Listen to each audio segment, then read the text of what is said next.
Plenty as always to get into. Just these Canadian soccer stories keep on churning out. And it's award season in Canada soccer.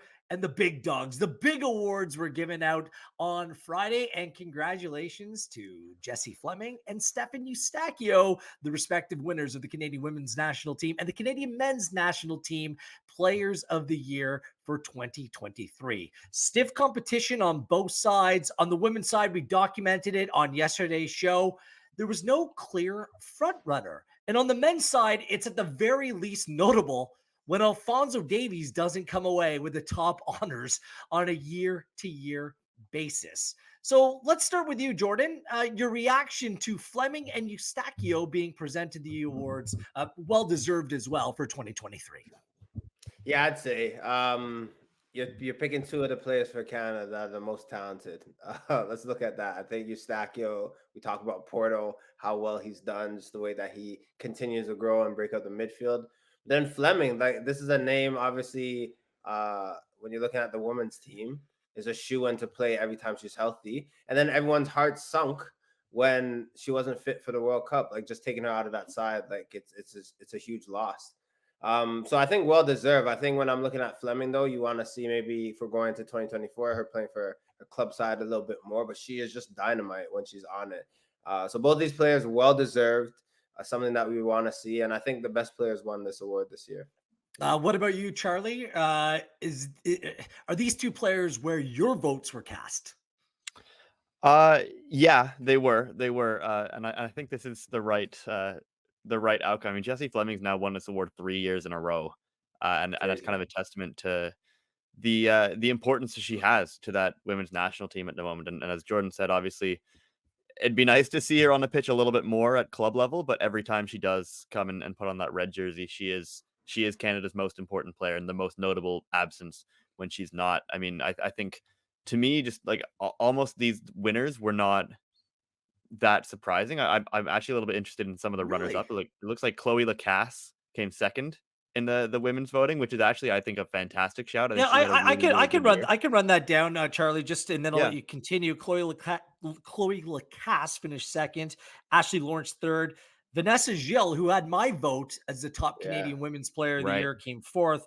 And Adrienne Leon, who had Oliver Platt's vote as the top Canadian player of the year, finished fifth. And on the men's side, it was Eustaquio, Alphonso Davies finishing second, Jonathan David finishing third, Alistair Johnston, then Ismail Kone. I do want to add this.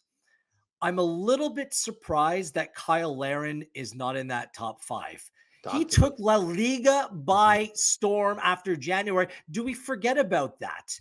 How Larin was simply on flames in one of the top leagues in the world in terms of his club form and showed up. And I thought he was one of Canada's best players over the course of the calendar year in 2023. I'm not one to say that the writers got it wrong, but the fact that Larin doesn't make the top five shows absolute recency bias. That's my 100%. my strong take here. So how isn't Kyle Larin part of the top five? He certainly was part of mine. Jordan, do you want to pick it up from there and then we'll go back to Charlie? Nah, but he should be top three. If we're looking at the calendar year, the time that he stepped up for Canada, like you're talking about the March, the 2 goals as well against Honduras and the March and that leg before. He was a top guy to the point where Herdman, Biel, whoever you want, couldn't play either David or Laird. You had to play both of them because they were so influential when they played. And then you're talking about in La Liga, his goals to minutes ratio is insane. Like being on the pitch and getting the product is insane. What more can you ask from a striker? Charlie, pick up where you left off, please. Yeah, no, I think that's bang on. Kyle Larin definitely is a surprise omission for that top five, but it's clear that this is the result of people voting in December for a full calendar year. Memories are short. I mean, Kyle's awesome season was like 8 months ago now, and he has not had the greatest start to life in La Liga this year.